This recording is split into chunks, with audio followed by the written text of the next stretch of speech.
Andito tayo ngayon sa Puray Pools.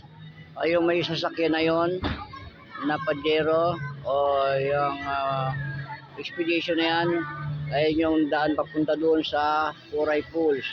Sa bundok na ito, sa likod niyan yung Puray Pools. Yan. Yung bundok na yan, ang Puray Pools. Yan, ha. Dito kami ngayon, ngayong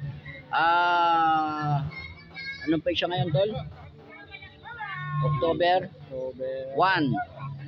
October 1 tayo ngayon. Ito yung mga kasamahan namin galing doon sa Puray Pools. Ayan. Ang Puray Pools. Ayan, yan ha. Ito yung mga bahay dito. Yung mga nakatira dito. Ayan. Ayan. Barangay Puray. Ayan. Ito yung lumang bahay ng mga tao natin dito. Ang areang ito ay fully recovered sapagkat ang kalaban dito natin ay ang mga NCIP.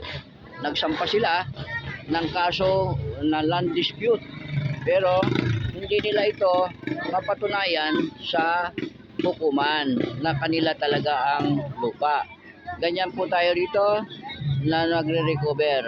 Ang inyong lingkod, Kababi Midaflor alias Leonardo Midaflor. Maraming salamat po.